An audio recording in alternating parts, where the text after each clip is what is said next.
Hello tout le monde, j'espère que vous allez bien. Bienvenue dans un nouvel épisode de In Some House, donc bienvenue à la maison. J'espère que tout le monde va bien, que vous avez passé une bonne semaine.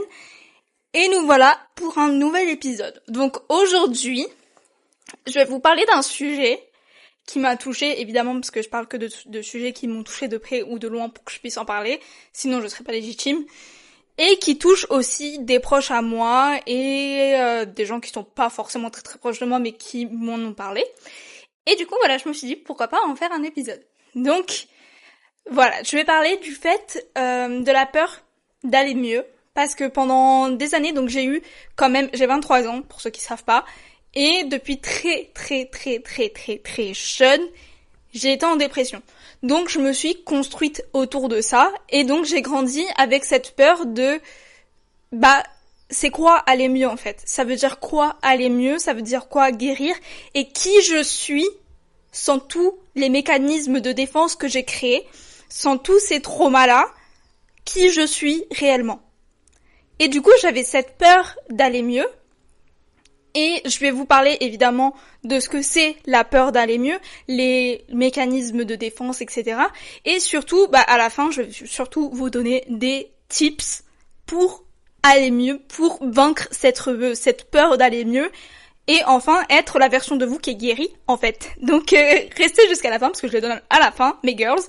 Donc voilà, je vais passer par là et par toutes ces petites étapes. Et du coup, je me suis dit, vu qu'il n'y a pas beaucoup de gens qui en parlent et que je trouve ça super important, je me suis dit, je vais être la girl, au singulier, pas au pluriel, qui va en parler. Donc, d'abord, évidemment, je vais vous expliquer ce que ça veut dire la peur d'aller mieux, parce que ça a l'air super flou comme ça.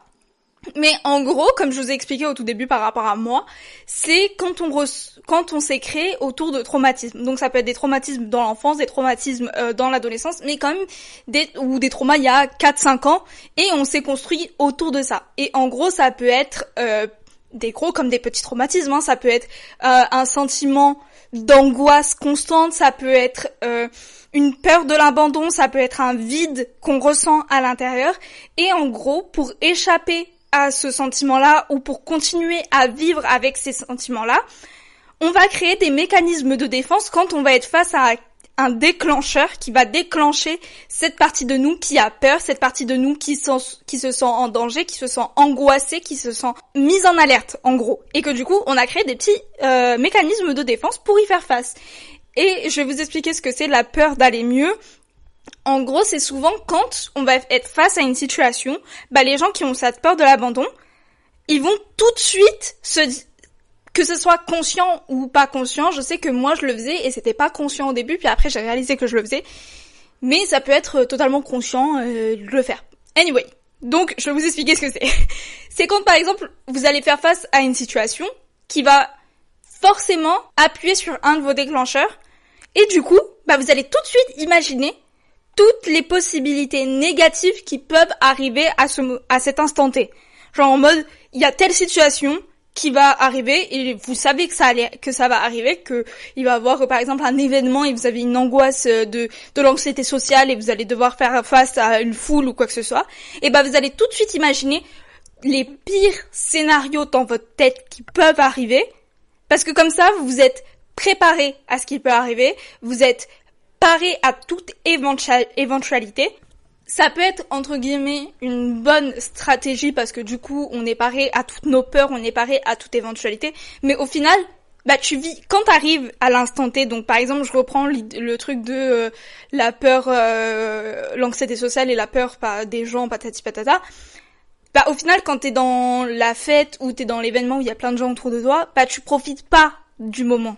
Parce que t'es tout le temps en suranalyse, tu vas suranalyser tous les faits et gestes. Et c'est pareil pour, par exemple, la peur de l'abandon. Si ton partenaire ou ta partenaire, elle va faire un truc sans toi, qu'elle part quelque chose ou X ou Y, ou qu'elle répond pas par message comme de la même façon que il ou elle avait l'habitude de te répondre, tout de suite, tu vas commencer à imaginer le pire, tu vas commencer à suranalyser tous les moindres faits et gestes, tu vas suranalyser tout ce qui est dit, tout ce qui est fait, parce que t'as vécu des traumas et que c'est ta façon à toi de parer à toute éventualité parce que tu es en alerte constante. La peur d'aller mieux, c'est aussi la peur de l'inconnu. Parce que, en fait, tu sais pas qui tu es sans tous ces mécanismes de défense quand tu vas guérir de tous tes traumatismes avec lesquels tu t'es construit, avec lesquels tu as grandi. Au final, tu sais pas qui tu es réellement.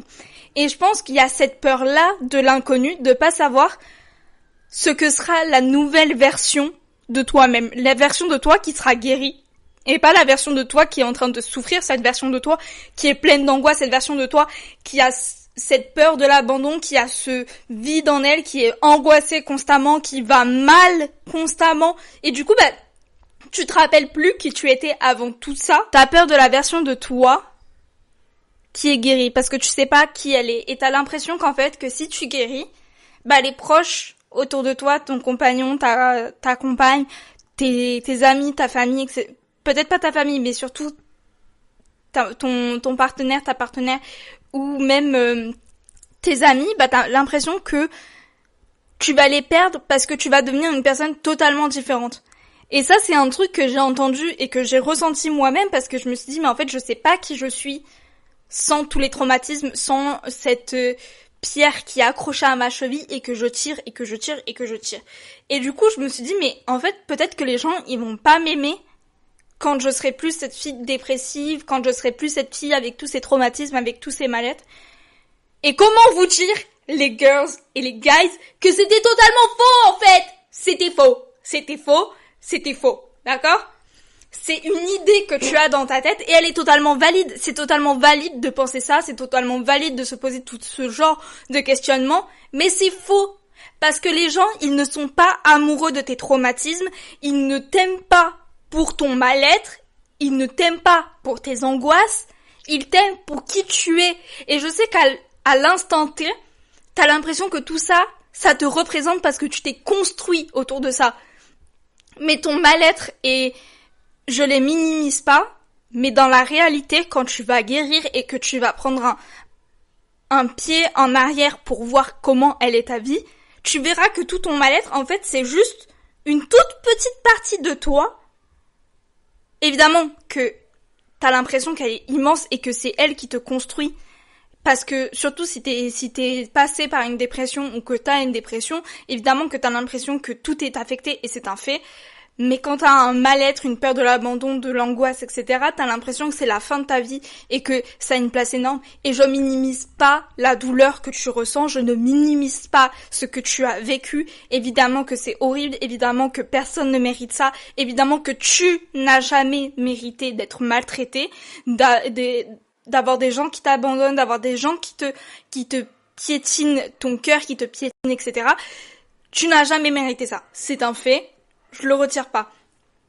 Mais tu es beaucoup plus que ton mal-être, tu es beaucoup plus que ta peur de l'abandon, tu es beaucoup plus que le vide à l'intérieur de toi, tu es beaucoup plus que tes angoisses, et moi, j'y crois, d'accord? Je sais que tu es beaucoup plus que ça, et même si t'as l'impression que, oui, tu t'es construit autour de ça, et du coup, t'as l'impression que toute ta personnalité s'est créée autour de ça, mais en fait, c'est juste des petits mécanismes qui se sont mis en plus pour que tu puisses survivre et que tu puisses continuer à vivre, qui se sont mis sur ton chemin. Mais ça ne te forme pas de A à Z. Tu as tes propres goûts, ta propre personnalité, ta propre façon de rire, ta propre façon de parler, des sujets qui te passionnent, des choses qui te passionnent. Et les gens qui t'aiment, ils t'aiment pour toi-même. Oui, ils t'ont pris avec tes bagages parce que t'en as. C'est un fait, on va pas le cacher. Mais ils savent très bien que c'est pas tout ça qui te forme. Ils ne sont pas tombés amoureux de tes traumatismes et ils t'acceptent avec tes traumatismes et ils ne sont pas amoureux de tes traumatismes. Et le jour où tu vas décider d'en guérir, le jour où tu vas décider d'aller mieux, les gens autour de toi vont continuer à t'aimer, ils vont continuer à te soutenir parce qu'en fait tu seras toujours la même personne. La seule chose qui va changer, c'est que tu vas te sentir beaucoup plus léger ou légère parce que tu auras plus ce gros tas qui te suit et qui t'est accroché à tes jambes et qui veut pas te lâcher. Je veux dire, Toutes tes angoisses, c'est un poids sur tes épaules. La peur de l'abandon, c'est un poids sur tes épaules. Le vide que tu ressens à l'intérieur de toi, c'est un poids sur tes épaules. Et en fait, juste guérir, ça va enlever ce poids-là. Et tu sais ce qui est génial? C'est que quand tu vas guérir et que tu vas aller mieux, tu vas avoir beaucoup plus de place pour aimer en retour les gens que tu aimes et les aimer bien, les aimer sans avoir des mécanismes de défense qui se mettent au milieu. Et tu vas avoir même plus de temps et de place pour t'aimer toi-même, pour t'aimer et te traiter de la bonne manière. Et pour ajouter de nouvelles hobbies, de nouvelles choses à faire, je sais pas, tu vas trouver, en fait, il va y avoir encore plus d'espace pour rajouter des petits trucs à ta personnalité, des nouvelles hobbies, des nouveaux gens à aimer, sans oublier les gens que tu aimes déjà. Genre, tu vas pas les virer de ta life. Enfin, ça c'est ton choix. Mais c'est pas le mien. Mais, mais t'as compris ce que je veux dire, quoi. Et je pense que c'est super important, parce que oui, la peur de guérir, la peur d'aller mieux, c'est parce que d'un côté, t'as un peu peur de l'inconnu. Et oui, je reconnais que l'inconnu fait peur. J'ai toujours peur de l'inconnu. J'ai peur de pas être au contrôle, etc. Mais ça s'apprend de lâcher prise. J'y suis pas encore. Lâcher prise sur la peur d'aller mieux. C'est bon, ça va. La peur de perdre le contrôle, j'y suis pas encore. Donc l'épisode ne sortira pas encore sur ça. J'attends de régler les choses avant d'en parler. Ce sera déjà pas mal. Alors, peur de l'inconnu, ça fait peur. Ça, c'est un fait, je suis totalement d'accord avec vous. Mais, moi, ce que je trouve qui fait encore plus peur, c'est de me dire qu'en fait, un jour, je vais me réveiller. Dans 5 ans, dans 10 ans, et que tout sera exactement pareil. Que j'aurai toujours les mêmes traumatismes, que j'aurai toujours les mêmes mécanismes de défense, que j'aurai toujours ces mêmes déclencheurs dans ma vie. Alors, peut-être que je vais trouver des façons d'éviter les déclencheurs négatifs et de me rendre mal, mais du coup, ma vie, elle sera toujours en hypervigilance, à chercher, à ne pas suranalyser tel nanana. Enfin, je serai toujours bloquée au même stade. Et je trouve que je respecte les choix de tout le monde, évidemment, mais moi, j'aspire un jour à être mère et avoir des enfants. Et je trouve ça, littéralement, je veux dire les termes, je suis désolée, je trouve ça dégueulasse de choisir de ne pas guérir ses traumas et de choisir d'avoir des enfants. Parce que tes enfants, ils ont pas choisi d'être là, et toi, que tu le veuilles ou non, tu vas leur transmettre des traumatismes, que tu le veuilles ou non. Si tu ne les as pas réglés, tu vas leur transmettre parce que tu auras des mécanismes de défense sur lesquels tu te seras construit. Peut-être qu'à l'heure actuelle, t'en as même pas conscience que tu t'es construit des mécanismes de défense parce que peut-être que t'as jamais vu de psy ou que t'as jamais eu un suivi assez régulier pour pouvoir atteindre ce point-là de découvrir que tu as des mécanismes de défense. Et je trouve ça dégueulasse de mettre des enfants au monde quand tu n'as pas réglé tes traumatismes alors que tu as le choix de les régler. Donc voilà, c'était juste le petit point coup de gueule, gratuit, totalement gratuit. Surtout que je connais aucune de mes copines ni de mon entourage proche qui est maman, donc franchement ça visait personne, c'était juste les gens en général. Et l'ancienne génération qui nous a tous rapporté des traumas, super. Alors oui, quand ça fait longtemps que ça va pas, que tu ressens un vide à l'intérieur de toi, que t'as ces angoisses constantes, que t'as cette peur constante, alors oui, ça peut te sembler confortable, dans le sens où ça fait tellement longtemps que tu ressens ça que tu te dis mais à quoi bon en fait? Enfin, à quoi bon essayer d'aller mieux? Alors que guérir, ça va te mettre dans une situation inconfortable, tu vas devoir faire face à tes peurs, tu vas devoir faire peur face à tes traumatismes pour les guérir. Donc tu vas devoir les affronter, encore une fois, pour pouvoir les guérir. Donc ouais, ça fait peur, ouais, ça te donne envie de pas le faire concrètement, et en plus je suis pas en train de te le vendre très très bien, donc super. Mais concrètement, voir ce que ça donnerait d'aller mieux, je peux te dire que c'est la meilleure chose que tu puisses faire. Parce que tu peux voir le sentiment de guérison et le bonheur comme si ça avait un prix, entre guillemets, comme si le bonheur, ça allait pas durer, que t'allais forcément retomber, que t'avais cette peur et ce vide qui va forcément revenir à la charge, etc. Parce que t'as sûrement peut-être eu des situations similaires où t'allais mieux, puis d'un coup, bam, ça retombait, il y avait quelqu'un d'autre qui te décevait, quelqu'un d'autre te faisait du mal, etc.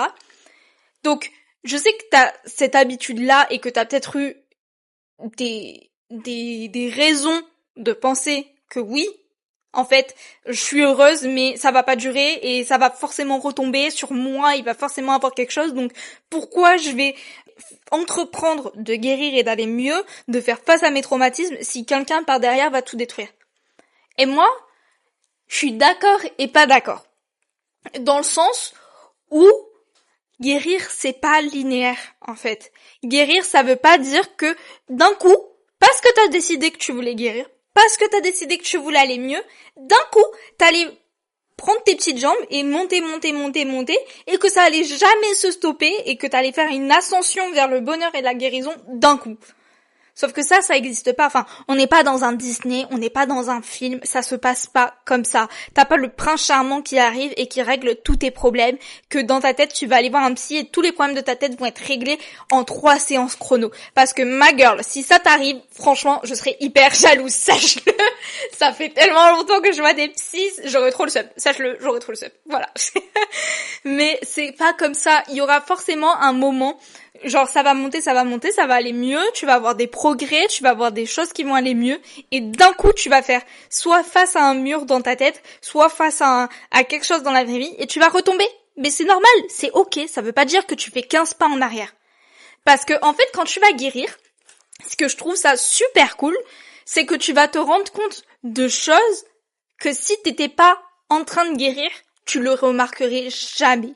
Genre des choses que tu fais normalement au quotidien, des mécanismes que t'as mis en place au quotidien, que tu sais même pas que c'est un problème, tu réalises même pas que les gens autour de toi n'ont pas ces mécanismes, n'ont pas ces peurs-là, n'ont pas ces angoisses-là à propos de ce genre de choses. Et en fait, quand tu vas guérir, tu vas te rendre compte, mais attends, je suis en train de faire ça et c'est pas normal, genre. Là, c'est en train de... Par exemple, tu vas guérir, tu vas monter. On va imaginer que la guérison, c'est le haut de la montagne. Tu vas monter le haut de la montagne et d'un coup, il va y avoir un gros caillou. Et quand t'étais en bas de la montagne, tu le voyais pas, ce caillou. Puis même, il t'embêtait pas, tu t'en battais un peu les cacahuètes, juste t'étais au fond du trou. Du coup, le caillou, tu le voyais pas. Et en fait, en montant, tu te rends compte que le caillou, il est en train de te bloquer l'accès pour monter. Et du coup, t'es obligé de prendre un espèce de petit marteau ou quoi, et de casser le caillou, de régler ce problème-là, pour pouvoir monter. Donc oui, ça va ralentir ton ascension, que t'étais en train d'aller super bien, puis d'un coup, tu vas devoir faire des efforts, tu vas devoir travailler sur quelque chose, que tu te rendais même pas compte qu'était un problème. Parce que t'étais tout en bas de la montagne, que t'étais au fond du gouffre, que t'allais super mal, que, en fait, ce caillou, entre guillemets, il t'embêtait pas parce qu'il était pas là, mais à tout moment, le caillou, il allait tomber sur ta gueule et t'allais mourir, en fait. En fait, ce que je peux juste te rassurer, c'est que un jour, tu vas voir la lumière au bout du tunnel. Et je t'assure que ça vaut le coup. Parce que moi, je l'ai traversé ce tunnel, en fait. Et j'avais l'impression qu'il allait jamais avoir de lumière. Que littéralement, c'était une fake news. Je pensais qu'à un moment donné, je me suis vraiment persuadée. Tout le monde a des traumatismes. Tout le monde est dépressif. Donc en fait, guérir, c'est juste en fait les psys, ils ont inventé ça en mode c'est possible, alors que c'est totalement faux, juste pour se faire du bif sur notre dos, en fait. Donc à un moment, vraiment, j'étais sceptique, hein. Pour être honnête, vraiment honnête, j'étais vraiment sceptique, je me dis mais ça existe pas. Enfin, tu peux pas guérir et être heureux. Genre heureux, genre non. Ok, tu vas guérir de tes traumas, mais tu vas toujours être dépressif. Parce qu'en fait, je me voyais pas être autre chose que ça. Et je me voyais pas aller mieux. Je me suis dit, sceptique. Et honnêtement, maintenant que que je suis sortie du tunnel, et que vraiment j'ai ramé pour y aller à la sortie, hein. Quand j'ai vu la lumière, je l'ai attrapée par le callback et je l'ai plus jamais lâché, c'est clair? Je me suis dit, plus jamais je retourne dans le tunnel, flemme. Et honnêtement, ça existe, d'accord? Je vous promets que c'est possible d'y arriver, et moi, j'y crois, d'accord? Je dis pas que ça va être hyper rapide, mais moi j'y crois, d'accord? Donc, je conseille. Donc là, c'est mes petits conseils. Il y en a pas beaucoup. Voilà. Mais déjà, le conseil le plus fort que j'ai parlé, c'est d'aller voir un psy. Alors, vous allez me dire, oui, mais ma girl, on n'est pas tous riches. D'accord. Je l'entends, je le comprends. Mais il y a les 8 séances de psy par an qui sont totalement gratuits, totalement remboursés. Non, même pas. Vous avez même pas besoin de débourser de l'argent. Vous allez chez votre médecin traitant. vous dites que vous voulez avoir les 8 séances de psy gratuits. Il vous fait une petite ordonnance et vous avez une liste de psy chez qui vous pouvez aller, parce que évidemment pas tous les psys de la Terre le font, mais il y en a énormément, d'accord? Vous pouvez en trouver énormément, d'accord? Donc c'est pas comme s'il y en avait 3 en France, donc vous avez cette possibilité-là. Vous avez aussi les mutuelles. Je sais que moi, ma mutuelle me rembourse jusqu'à 5 séances de psy par an, donc vous avez les 8 plus 5 avec ma mutuelle. Et vous avez énormément de mutuelles maintenant qui remboursent la santé mentale, etc. J'ai vraiment des pubs comme ça sur Insta de mutuelles qui remboursent les séances psy. Alors franchement, vous les avez. Vous avez aussi les CMP. Les CMP, c'est des centres où en gros tu viens juste avec ta carte vitale. T'as des psys et des psychiatres gratuits, et dans certains CMP t'as des infirmières aussi. Moi je sais que dans mon CMP à Nice, il y a des infirmières. Vous en avez dans toutes les villes, vraiment. Par contre, point négatif des CMP, c'est que c'est un peu long d'avoir des rendez-vous, mais après c'est totalement gratuit. De A à Z, c'est gratuit. Après, vous avez, c'est déjà ça. C'est déjà ça, j'ai envie de dire. Non, en vrai, vous avez aussi des psys. Je sais que moi, la mienne, elle coûte 60 € par mois. Je travaille, donc je peux me permettre de débourser 60 € par mois. Donc, ouais, vous avez des psys aux alentours de 60 €. La plupart des psys que moi, j'ai vus sur Doctolib, etc., que j'ai testé, c'était souvent 60 € le prix. Donc je dis que c'est une fourchette aux alentours de 60. Sinon, il y a aussi un truc qu'on m'avait donné comme idée, c'est et que j'ai fait et que j'ai suivi avec des psys, etc., parce que même les psys vont te demander de faire ça la plupart du temps, c'est d'écrire dans un journal. Et je sais que ça a l'air stupide et complètement con. Let's be honest, soyons honnêtes. En gros, quand ça va pas, même quand ça va, tu écris dans un journal. Tu écris. Et c'est vrai que parfois j'étais face à mon journal, j'étais en mode je suis censée écrire, mais je sais même pas ce que je suis censée écrire en fait. Et du coup, j'étais en mode je sais pas quoi écrire, j'écris à propos de ma journée, ou juste j'essaie d'écrire mon mal-être à l'intérieur. Puis de fil en aiguille, ma main, elle s'activait. Et en fait, en relisant par la suite mes notes, déjà, quand tu écris, tu peux voir certains mécanismes que tu mets en place, tu peux voir là où ça va pas, pourquoi ça va pas, parce que tu vas voir tes déclencheurs, et en relisant, tu vas voir que pratiquement tout le temps, t'as les mêmes déclencheurs, ou c'est à peu près les mêmes styles de déclencheurs qui te rendent mal, tu vas découvrir à peu près pourquoi, donc c'est vrai que ça fait une trame qui peut t'aider à guérir. Donc le dernier point qui, moi, m'a aidé énormément, et je pense que c'est vraiment le point qui m'a propulsé pour sortir du tunnel, pour que vraiment je guérisse, etc. Donc ça a vraiment été de prier et Dieu. Donc petit aparté pour les gens qui ne croient pas en Dieu ou qui croient à autre chose ou quoi que ce soit, ça peut quand même être bénéfique parce que dans tous les cas, tu parles à toi-même. Au pire des cas, si tu ne crois pas en Dieu, tu parles à toi-même. Donc voilà, petit aparté, vous pouvez quand même écouter, ça peut être utile ou pas. De toute façon, comme vous voulez. Mais moi, ça a vraiment été un déclic dans le sens où quand j'arrivais pas à écrire dans mon journal, quand je savais pas quoi écrire, je me mettais à prier. Et prier, ça peut être juste dans ta tête ou tu parles à voix haute, ça peut être ce que tu veux, même sous la douche, en marchant, en faisant à manger, en allant au travail, dans les transports. T'es pas forcément obligé de t'agenouiller et de te mettre à prier. Si c'est comme ça que tu fonctionnes, tant mieux. Moi, c'est vrai que c'est pas du tout comme ça que je fonctionne, j'ai essayé, c'est pas mon truc. Donc c'est vrai que juste je parle dans ma tête ou à voix haute, etc. Et ça a été vraiment un déclic, surtout quand je lis ma Bible, etc. Du coup, ça a été encore plus un déclic de me rapprocher de Dieu, etc. D'aller à l'église, etc. Ça a été vraiment un déclic. Et en fait, j'ai lu cette phrase qui était que la prière, ça ouvre la porte à Dieu pour qu'il puisse travailler en toi. Et en gros, le truc que, je kiffe dans la religion et avec Dieu, c'est que Dieu ne va jamais intervenir si tu ne lui demandes pas de l'aide. En gros, il va pas le faire sans ton consentement. Et ça, je kiffe. Dans le sens où, si tu lui demandes pas clairement, il le sait. Dieu, il t'a créé de A à Z, il le sait, il connaît toute ta vie. Et en fait, ouais, c'est ça qui m'a énormément aidé, c'est de me dire qu'en fait, il y a une entité plus haute que moi et plus haute que tous les autres êtres humains sur Terre, qui connaît toute ma vie, qui m'a créé et qui m'aime sans condition. C'est-à-dire que je peux faire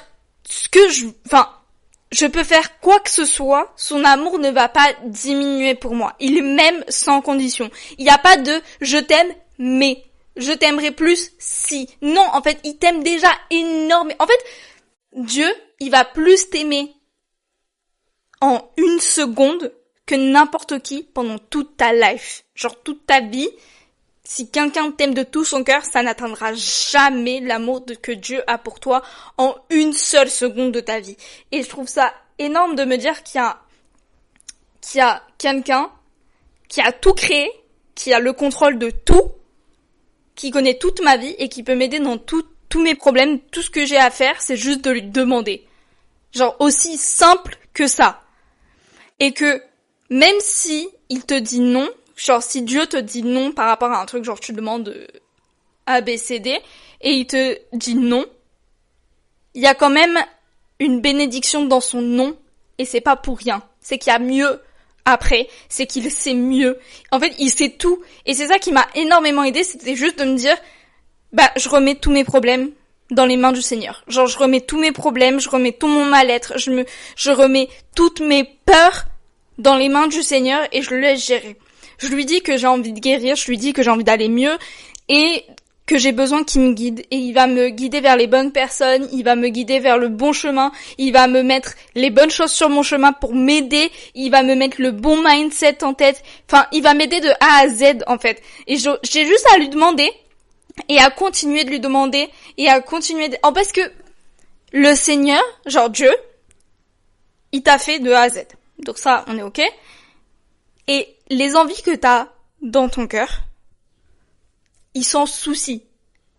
Parce que il t'aime.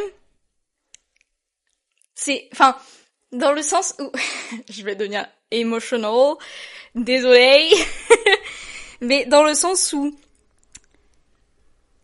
il t'aime de tout son cœur, de tout son être, et tes envies et tout ce que t'as dans ton cœur, lui, il va s'en soucier et il va quand même le prendre en compte.